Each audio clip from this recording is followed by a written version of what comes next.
हिंदू समाज में प्रत्येक संस्कारों के शुभ अवसर पर यज्ञ कार्य परम आवश्यक होता है तथा यज्ञ के अवसर पर ही जल देवता के साक्षी रूप में जल अवश्य ही रखा जाता है।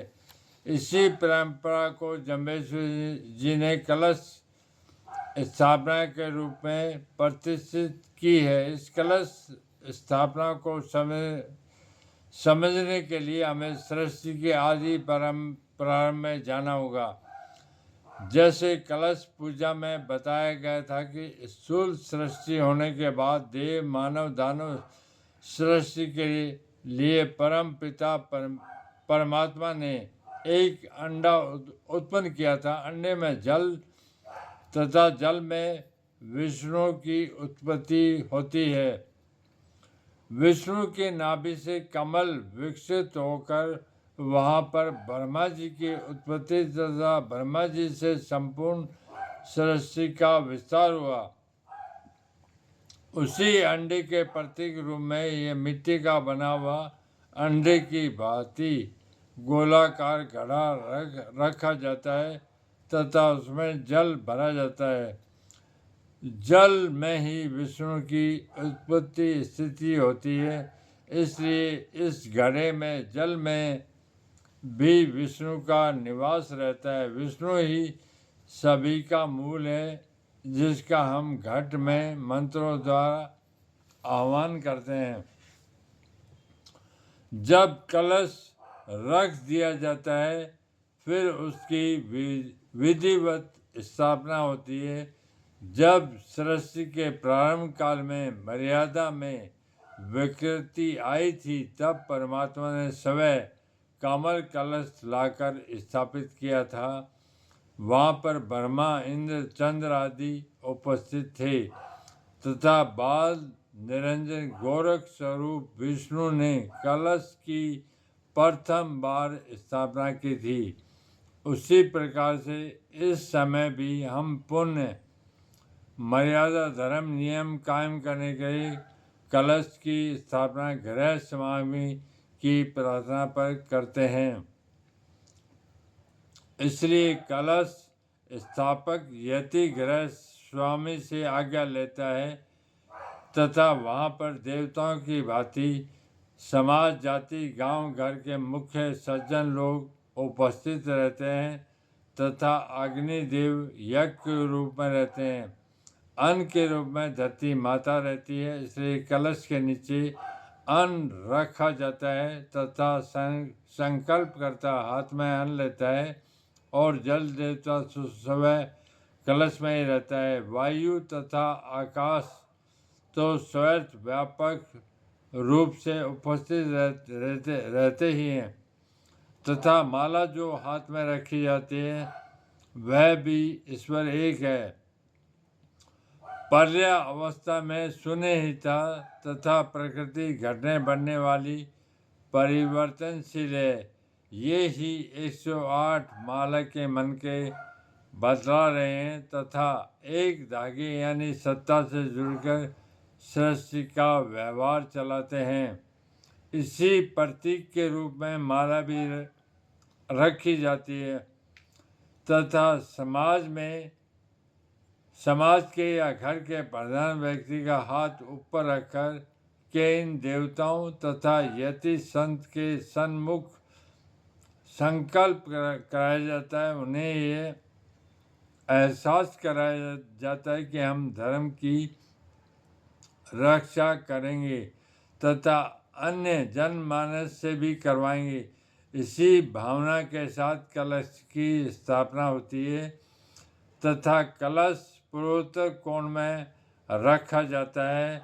यह देवताओं की दिशा मानी जाती है, इसलिए देवताओं का आगमन अपनी दिशा में स्थित वस्तु में ही हो सकता है तथा उस समय में हाथ में रखा जाने वाला तांबे का पैसा भी इस समय प्रचलित धातु तथा युग का प्रतीक है।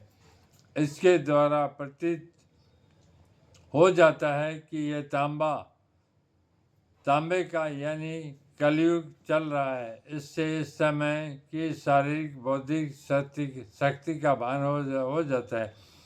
इतना सभी कुछ साधन उपस्थित हो जाने के पश्चात कलश संस्थापक यतीश्वर उन्हीं परमात्मा विष्णु का कलश मंत्र द्वारा आह्वान करता हुआ यह भावना करता है कि जो धर्म उस आदि कलश में हुआ था वही इसी से होए, तथा आगे युगान युग सतयुग में प्रहलाद, त्रेता में हरिश्चंद्र, द्वापर में युधिष्ठिर तथा द्वारा संस्थापित जिस कलश से धर्म हुआ था वही इस कलश से हुए, तथा कलयुग में जमदेव जी द्वारा संस्थापित कलश से जो धर्म हुआ वही इसी हमारे द्वारा स्थापित कलश से होए।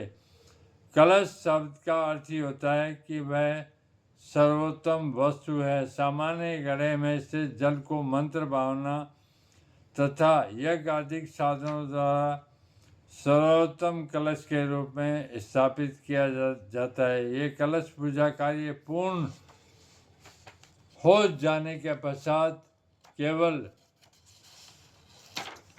यति साधु सज्जन पुरुष ही माला घुमाकर उसमें पहाल मंत्र पड़ता है।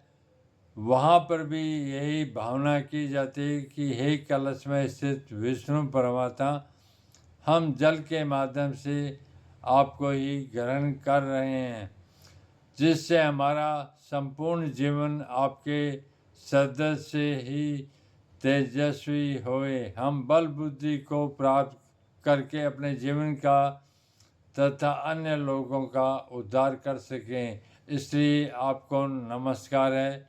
आपकी इस पहल मर्यादा को हमसे पूर्व भी हमारे पूर्वजों ने ग्रहण की है। उन प्रहलाद आदि तथा 33 करोड़ देवता ऋषि संत महात्माओं ने जब जब भी उन्हें अपने अंदर धर्म कर्म मर्यादा नियम टूटते दिखाई दिए, तब तब उन्होंने यही पहाल लेकर पुनः मर्यादा की पाल बांधी थी, जिससे वे तेजस्वी हो सके थे। हम पहाल रूप में आपकी शक्ति को धारण करते हैं। हे प्रभु, आपने जो मत्स्य कच्छ वारा आदि अवतार धारण करके जो पाल बांधी थी वह पाल अब टूट रही है। अब आप ही हमें वह पाल बांधने की शक्ति प्रदान कर सकते हैं, अन्यथा सभी कुछ बाद में बह जाएगा। इन्हीं पवित्र भावनाओं के साथ पहल पूर्ण होती है। बाद में सर्वप्रथम संकल्पकर्ता मुखिया को पहल ग्रहण करवाई जाती है, तत्पश्चात अन्य सभी जनों को पहल ग्रहण करवाई जाती है। उस समय गुरु समाज के अग्रगण्य जन उपस्थित रहते हैं तथा अग्नि देवता यज्ञ के रूप में उपस्थित रहता है। जल देवता विष्णु रूप को हाथ में लेकर 3 बार संकल्प करवाता है कि अब तक जो भी अधर्म कार्य हुआ, मर्यादा टूटी सो तो टूट गई, किंतु भविष्य में नहीं तोड़ूंगा। इसी भावना से पहल ग्रहण किया जाता है। 3 बार पहल लेने का अभिप्राय है कि देवता 3 हैं, गुण भी 3 ही हैं तथा जनेऊ के धागे भी 3 ही हैं। ये तीनों देवता 3 गुण तथा जनेऊ ही हम भ्राय न रखते हुए हृदय में धारण करें। इसलिए जनेऊ का विधान ही भी अंदर ही धारण पहल के साथ हो जाता है। भ्रांत तो केवल दिखावा मात्र है। इसलिए पहल ग्रहणकर्ता को स्वीकार्य नहीं है। गुरु जम्बेश्वर जी के शिष्य विष्णुओं का यह कर्तव्य है कि प्रत्येक संस्कार या अमावस्या या जागरण आदि शुभ अवसरों पर पहल अवश्य ही ग्रहण करना चाहिए। इससे टूटी मर्यादा नियम धर्म पुण्य जुड़ जाते हैं। ऐसी परंपरा प्राचीन काल से चली आ रही है। आधुनिकता के रंग में रंग कर अपनी मान मर्यादा को न छोड़ें। जो प्रेम भाव से पहल लेना चाहता है वह चाहे किसी जाति देश का क्यों न हो, उसे देना चाहिए। उसके जीवन का कल्याण होगा, यही बड़ा धार्मिक कार्य होगा। तथा जो इसका महत्व नहीं समझता वह चाहे उत्तम कुल का क्यों न हो, ऐसे व्यक्ति को पहल जबरदस्ती नहीं देना चाहिए। इससे पहल का महत्व घटता है। ऐसी ही गुरुदेव जी की आज्ञा है। कलश स्थापना करके पहल देने वाला भी शुद्ध सात्विक ज्ञानी विचारवान तथा सज्जन पुरुष हो, तभी यह कार्य पूर्ण रूपेण हो सकता है। कम से कम पहल करता दाता को यह तो ज्ञान होना ही चाहिए कि मैं ये कार्य करने जा रहा हूँ, इसका क्या महत्व है। जब यही नहीं जान सकेगा, मन की एकाग्रता करके अपनी भावना को पवित्र ईश्वर प्रार्थना में नहीं बना सके तो पहल का महत्व कैसे बढ़ेगा। इन्हीं शब्दों के साथ यह कलश पूजा एवं मंत्रों की व्याख्या तथा इनका महात्म्य पूर्ण होता है।